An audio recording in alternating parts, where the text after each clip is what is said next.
आप देख रहे हैं न्यूज नॉक और मैं हूं आपका दोस्त अमित वर्मा।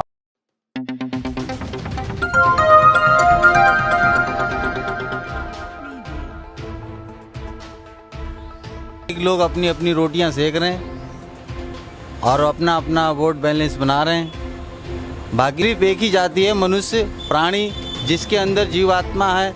मनुष्य जो दूसरे को हित की सोचे, अपने समाज के प्रति सोचे, अपने भी अच्छे विचार लाए, वो मनुष्य जाति है।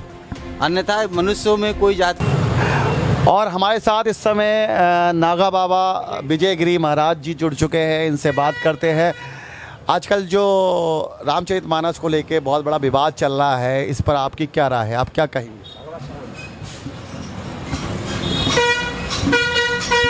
रामचरितमानस पे विवाद चल रहा है, इसमें तो बस खाली राजनीतिक लोग अपनी अपनी रोटियां सेक रहे हैं और अपना अपना वोट बैलेंस बना रहे हैं।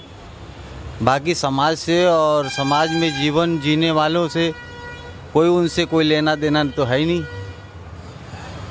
ना उनके विकास के प्रति कोई सोच विचार है, ना उनकी वैसी कोई धारणा है। इसमें तो बस जातिवाद को लेकर के आपस में लड़ाना और आपस में रामचरितमानस को लेकर स्वामी प्रसाद मौर्य ने जो जातिवाद का जहर खोल दिया है, इस पर विवाद हो रहा है, उस पर आपकी क्या राय है? उस पर तो हम तो ये कहेंगे कि जातिवाद का कोई जातिवादी है ही नहीं। जातिवाद तो मनुष्य के अंदर, मनुष्य तो एक मनुष्य है, मनुष्य का कोई जाति होती नहीं है। जातियाँ तो सिर्फ जानवरों में होती है, पशु पक्षियों में होती है।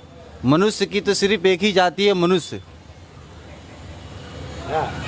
मनुष्य की सिर्फ एक ही जाति है, मनुष्य प्राणी, जिसके अंदर जीवात्मा है।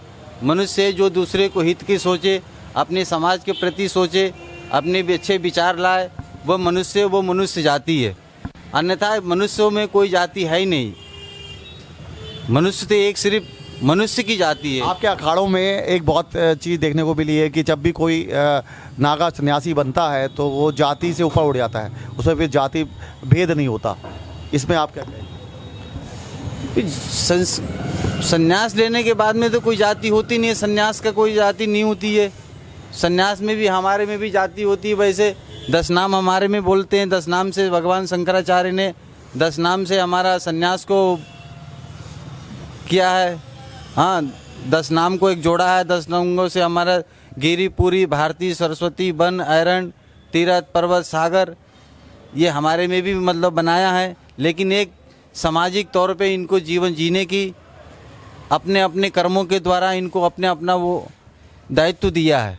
क्या तीरथ का क्या दायित्व है, गिरी का क्या दायित्व है, पुरी का क्या दायित्व है, अपनी अपनी दायित्वों को चलाने के लिए ये अपनी एक वो बनाया है। क्या आप हनुमान जी के मंदिर के पुजारी हैं और बागेश्वर धाम बालाजी का आजकल बड़ा चर्चाएं चल रहे हैं। बागेश्वर धाम धीरज के शास्त्री जी को लेके जो चमत्कारों की बात हो रही है, क्या कहेंगे उस पर? ये चमत्कार होते हैं क्या? नहीं, ऐसा तो कोई चमत्कार तो नहीं होते हैं। जो कि साकलोक जी के आदमी अपने एक दूसरे को विचारों को मतलब समझ ले या कुछ विचारें उनसे मिल जाए, ऐसा तो हो सकता है। लेकिन एक कहते हैं चमत्कार, तो ऐसा चमत्कार नहीं हो सकता है क्या। लेकिन आत्म रूप से चमत्कार हम स्वयं के ऊपर हो सकता है कि हम कहीं जाएं और हमारा कार्य सिद्ध हो जाता है। भगत आते हैं, मंदिर में आते हैं, भगवान से प्रार्थना करते हैं, उनका कार्य सिद्ध हो जाता है, तो उनके लिए ये चमत्कार है। उसमें हम ये पुजारी हम ये कहें कि हमने आपको लिए चमत्कार करा या हम चमत्कार कर रहे हैं, तो इसमें ये गलत है। हम कुछ नहीं है या मानव कुछ नहीं है, जो भी कुछ है परमात्मा है, ईश्वर है। उसकी श्रद्धा ईश्वर से, ईश्वर उसकी कामना पूर्ण कर रहा है, इसमें उसका चमत्कार हो सकता है। तो चमत्कार भगवान कर रहे हैं, लेकिन भगवान के रूप में बागेश्वर धाम धीरज सिंह शास्त्री ने भगवान बना लिया अपने आप को, क्या कहेंगे? इसमें उनका अपना वो है कि भैया ऐसा नहीं करना चाहिए। भैया हम स्वयं के लिए हम भगवान कैसे बन सकते हैं, या हम कैसे चमत्कारी हम कैसे बन सकते हैं? उसके आगे परमात्मा के आगे भगवान होने का वो दावा भी नहीं करते। वो कहते हैं जो भी कर रहे हैं बालाजी कर रहे हैं। नहीं, बालाजी कर रहे हैं, बालाजी करते हैं, लेकिन बालाजी के साथ साथ में हम ही कहें कि हम कर रहे हैं, हम आपको हम आपके लिए ये करके हम आपकी मन की धारणा को बस पहचान लिया कि आप यहाँ पर आए हैं, हाँ, कि आपके घर में क्या ये बाधा है, ये विपत्ति है, ये है, ये ऐसा है। हम आपको नहीं भी है तो हम आपको भरमा देते हैं। ऐसा कोई मनुष्य नहीं है जो किसी प्रकार से वो दुख उनमें ना हो, संकट में ना हो। ऐसा कोई मनुष्य नहीं है जिसको किसी न किसी प्रकार से वो उसको संकट में, किसी न किसी प्रकार से वो दुखी है ही। और वो हम ये कहें कि हमारे कहने से आप आपको सत्य मान लो, तो वो भी ये गलत है क्या। तो ये थे हमारे साथ विजय गिरी महाराज जी, जिन्होंने रामचरितमानस पर जो विवाद चल रहा है उस पर अपनी राय रखी। मैं आपको लगातार लोग से चर्चा कराता हूँ, आप देखते रहिएगा न्यूज़ 9।